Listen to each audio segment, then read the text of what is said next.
A single shot shattered the silence of the grand mansion, echoing through its marble halls like a final judgment.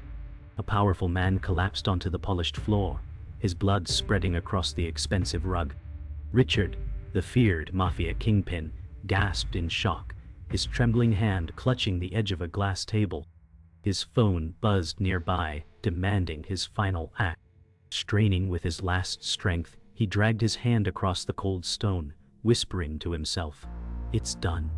The message glowed on the cracked screen. "The king is dead."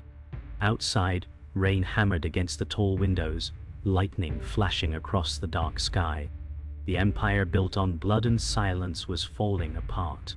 Every shadow in the mansion seemed alive, watching, waiting. As Richard's lifeless eyes stared into nothingness, the storm howled louder, and the hidden war began.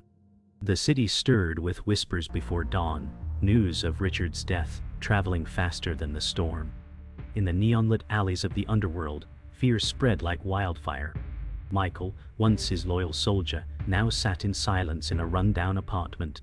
He lit a cigarette, staring at the smoke curling toward the ceiling, memories of blood-soaked years haunting him.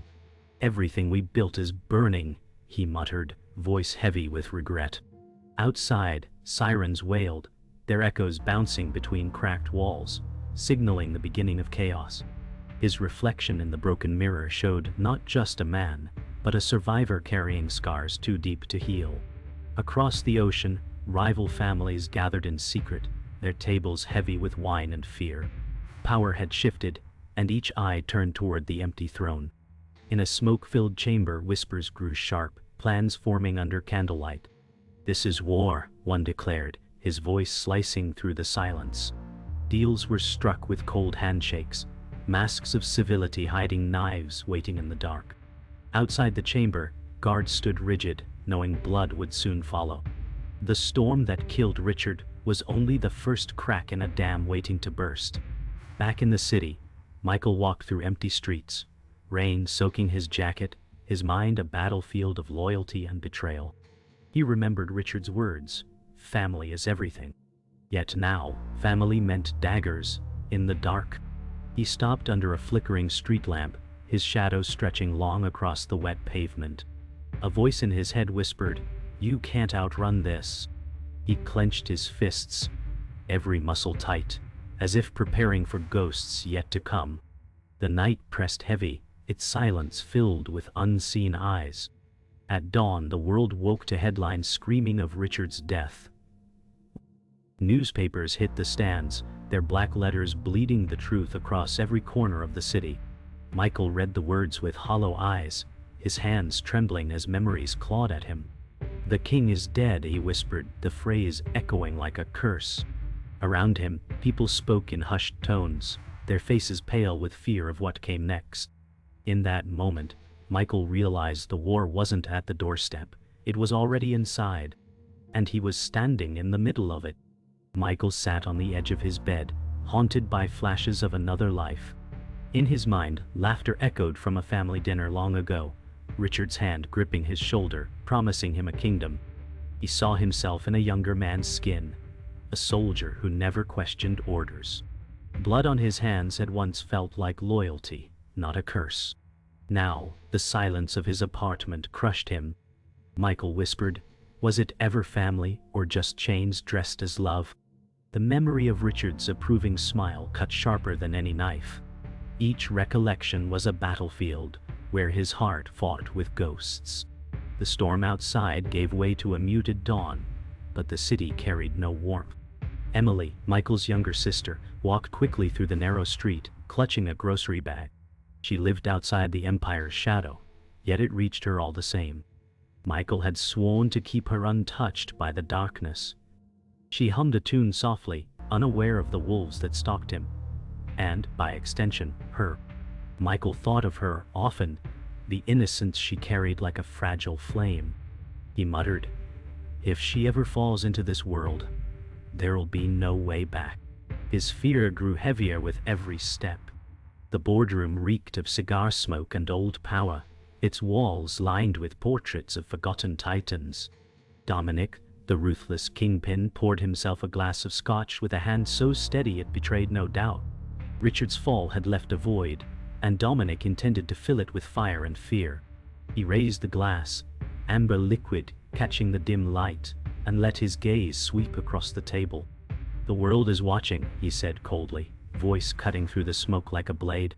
His lieutenants nodded, their stiff smiles failing to hide trembling hands. Dominic's shadow stretched across the mahogany like a serpent, consuming everything in its path. Beneath his calm exterior burned a hunger for absolute power, a fire that refused to be contained. He leaned back in his chair, exuding the calm of a predator before the kill. Every movement slow, calculated and terrifying. To his enemies, he was chaos incarnate.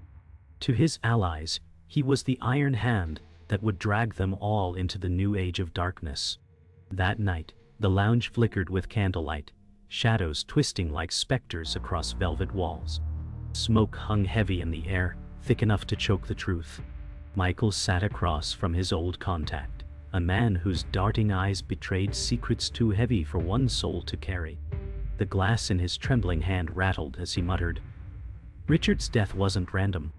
Michael leaned forward, jaw locked, fists pressing into the table as though to crush it beneath his fury. The man whispered names, each syllable slicing Michael's chest like a blade, each revelation another nail sealing the coffin of trust. Betrayal had rotted the empire from within, poisoning the very blood he had shed for. The words family and loyalty burned in his mind, revealed now as hollow masks. His thoughts hissed like venom.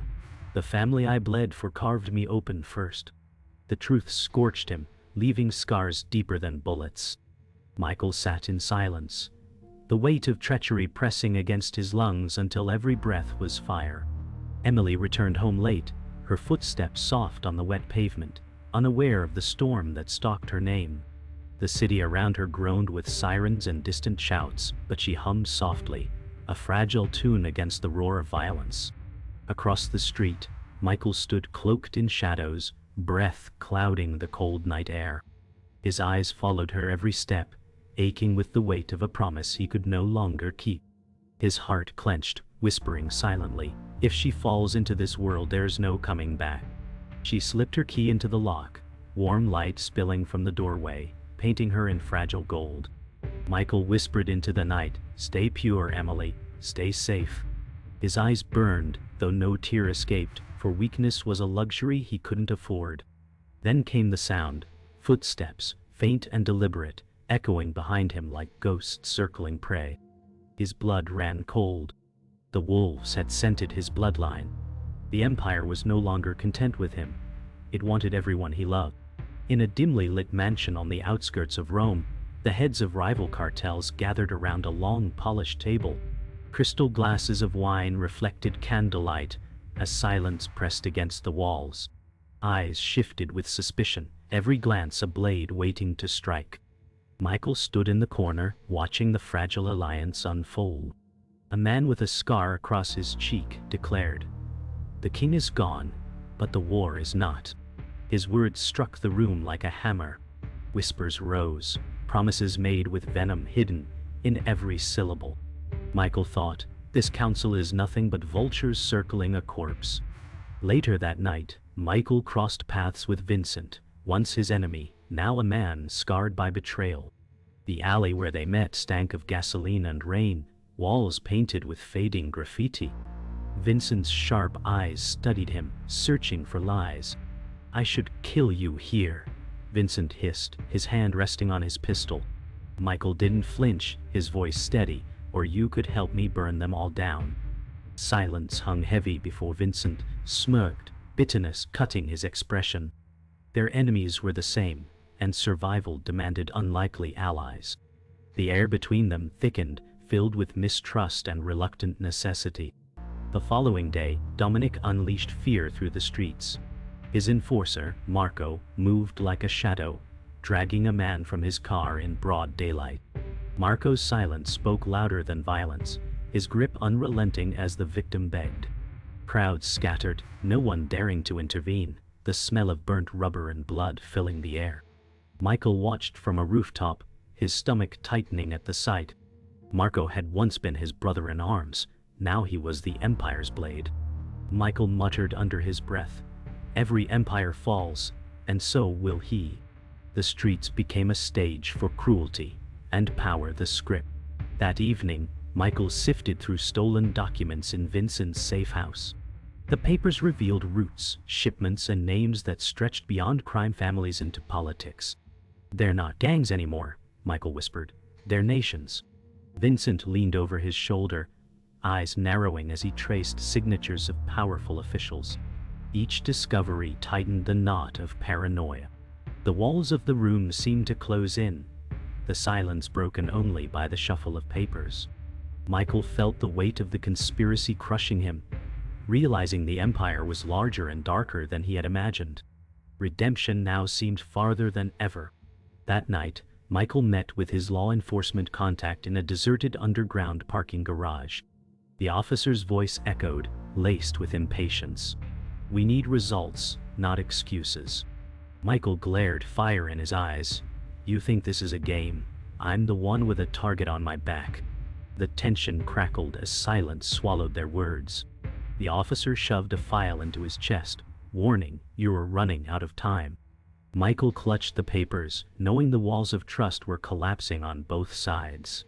Between the cartels and the law, he was nothing more than a pawn burning from both ends. The night was split by gunfire as Michael stumbled into a crumbling warehouse, bullets sparking against steel beams. His chest heaved, breath sharp as he pressed his back against a wall. Shadows danced from broken windows as footsteps closed in. Vincent shouted from across the room, "They know about you, Michael, your cover is gone."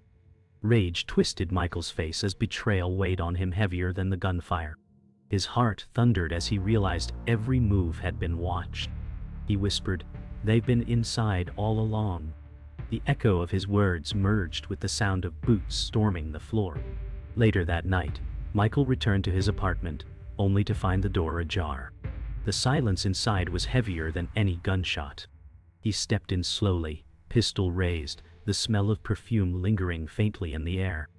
On the table sat an envelope with his name, sealed with the crest of the family. His stomach twisted as he tore it open. Inside was a single photograph, Emily, bound and terrified. Michael's hand shook as he whispered, "No, not her." His chest burned with dread as he realized the syndicate had crossed the one line he swore never to let them touch. Emily sat in a dim basement, wrists tied to a chair, her eyes wide with fear as shadows flickered across concrete walls. Dominic entered, his presence suffocating, his smile colder than the steel around her. He circled slowly, savoring her terror. "Your brother chose the wrong side," he said with venom, leaning closer. Emily's breath shook as tears filled her eyes, yet she forced herself to whisper, "You won't break him." Dominic's expression hardened, and he raised a hand not to strike, but to show the power of control. The message was clear, Michael's heart was now his weapon. As the empire crumbled from within, Dominic's paranoia grew. In his mansion, he executed 2 of his own lieutenants with chilling precision. The gunshots echoed through marble halls, the smell of gunpowder hanging heavy. His face betrayed no remorse, only calculation.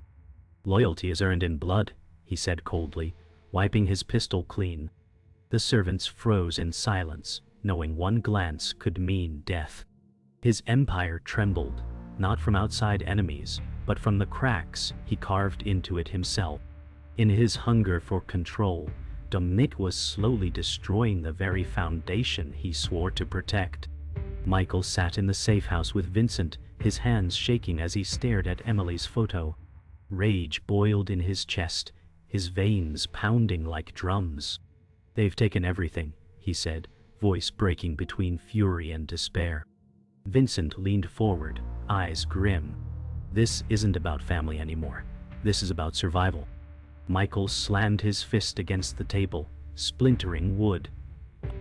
The sound echoed through the room like a declaration of war. His mind sharpened into steel, his voice steady at last. "Then we end them all." In that moment, Vengeance and desperation fused into a single, unstoppable force. In a smoke-filled room, Michael spread out the files he had stolen, the table littered with names and ledgers. His hands trembled as he traced the lines of betrayal. Vincent leaned in, his voice low. These aren't just criminals. They're politicians, bankers, kings without crowns. Michael's jaw clenched, the truth tightening around his chest like a noose. We were never fighting a family, he whispered. We were fighting the world they built. The weight of realization crushed him, his heart pounding with dread. His war had just grown larger, and there was no turning back. That night, in a ruined chapel lit only by candles, Michael found himself face to face with Emily. She had been released, but the look in her eyes was hollow, her spirit scarred. She whispered, "They told me things, Michael. About you." His breath froze, fear piercing deeper than any bullet. "Don't listen," he begged, his voice cracking, but her silence cut sharper than steel. For the first time, Michael felt his world fracture not from enemies, but from the one person whose faith he needed most. The chapel walls seemed to close in, suffocating with the weight of unspoken truths. The betrayal came not from enemies, but from blood. In the safe house, Michael froze as Vincent tossed a file onto the table. Inside was evidence too cruel to believe. His own brother Daniel had been orchestrating everything. Memories of shared childhood laughter collided with images of death and ruin. Michael's voice shook. "No, it can't be him." Vincent's grim stare gave no comfort. Rage surged in Michael's chest, but beneath it was a hollowness deeper than despair. His fight for redemption now meant facing the one person he once trusted above all. The truth tore him apart like fire through paper. Michael confronted Daniel in an abandoned opera house, the air heavy with dust and silence. Daniel stood calm, his suit pristine, his smile cold. "I never betrayed you," Daniel said. "I freed us from chains." Michael's fists clenched, fury burning in his veins. "You destroyed everything," he shouted, his voice echoing through the hollow stage. Daniel's eyes glimmered with conviction, unshaken by guilt. The brothers stared at one another, enemies forged by the same blood. The opera house, once filled with beauty, now became the stage for a tragedy written in betrayal and shadows. Michael's chest felt like it was being torn apart as Daniel revealed the truth. It was never Richard, never Dominic. They were pawns, Michael. The empire belongs to powers you can't see. His words crashed like thunder. Michael's knees almost buckled as the scope of the conspiracy crushed him. He wasn't fighting a family anymore. He was fighting the world itself. Daniel stepped closer, his voice a whisper meant to cut. "You were always just a piece on the board." Michael's heart shattered, the weight of betrayal crushing every ounce of hope he carried. The city erupted into open war, streets burning with fire and gunfire, echoing like thunder. Michael sprinted through alleys, the stench of smoke thick in the air, as rival gangs unleashed chaos. Explosions shattered glass towers, neon signs flickering in violent bursts. Vincent fired from behind a wrecked car, shouting, "They're tearing the city apart." Michael reloaded, rage searing his veins, whispering, "Then let it burn, because it ends tonight." Every corner revealed another battlefield, every step dragging him closer to the abyss. The underworld had erupted into its final act, and survival meant becoming fire itself. Dominic's mansion transformed into a fortress, his men firing from every balcony as armored trucks circled the gates. Inside, Dominic stood at a grand window, watching flames consume the city he once ruled. His reflection on the glass looked older, cracks of fear hidden behind his cold stare. "Let them come," he muttered, his hand tightening on a pistol. He believed himself untouchable, yet the tremor in his fingers betrayed the truth. His empire wasn't falling from the outside, it was collapsing from within. For the first time, Dominic looked less like a king and more like a man fearing the inevitable. In the chaos, Michael finally faced Marco in a deserted industrial yard. The enforcer's eyes were empty, his steps slow but unstoppable, like a machine built for killing. "You should have stayed loyal," Marco growled, his voice cold as iron. Michael's grip tightened on his pistol, but he knew bullets wouldn't break the ghost of violence standing before him. Their fists collided like thunder, steel and bone clashing in brutal rhythm. Blood sprayed, teeth cracked, the world narrowing to survival.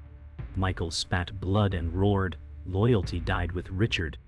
The fight was more than survival. It was the reckoning of brothers in arms turned executioners. Marco fell at last, his massive frame crashing into the mud, lifeless eyes staring into nothing. Michael staggered, his body battered, every breath a blade in his chest. Vincent dragged him to his feet, his own face bruised and bloodied. "We're not done," Vincent said, his voice strained but unyielding. In the distance, Dominic's estate loomed like a dark cathedral, its windows glowing with firelight. Michael clenched his jaw, forcing strength into his broken body. Then that's where it ends. The air tasted of blood and smoke, every step toward the estate, a march deeper into hell itself. The night grew silent as Michael and Vincent reached the gates of Dominic's estate. Guards lay scattered, the wall carving silence into every corner. Michael stared at the towering mansion, each glowing window a reminder of the blood already spilled. His heart beat with fury, grief, and hollow resolve. "No turning back," he whispered. Vincent checked his weapon, eyes heavy with weariness but lit with defiance. Together, they stepped into the shadows of the Empire's last stronghold. The storm that began with Richard's death now roared into its climax, and Michael knew only one truth: hell awaited inside those gilded halls. The mansion's silence pressed down like a coffin lid, every echo of Michael's boots heavy with fate. His pistol hung low but ready, hand shaking from exhaustion and rage. Vincent limped behind, his breath ragged, muttering, "This is the endgame." Dust floated in shafts of firelight, pouring through shattered stained glass windows. The marble beneath their feet was cracked, stained with the blood of countless fallen. Michael's jaw was tight, his eyes hollow yet burning with defiance. His whisper cut through the void, trembling with resolve. "No more kings, no more crowns. Tonight, the Empire ends, and with it, the ghosts that made me." From the grand staircase, Dominic appeared like a phantom, silver hair glowing faintly under broken chandeliers. His polished shoes clicked on marble, pistol raised with unwavering confidence. His voice carried with chilling calm, "You came to bury me, but I am eternal." Michael's grip tightened, rage boiling through exhaustion. His reply was venom, "You're nothing but rot dressed in gold." The silence stretched until the first shot cracked the air like thunder.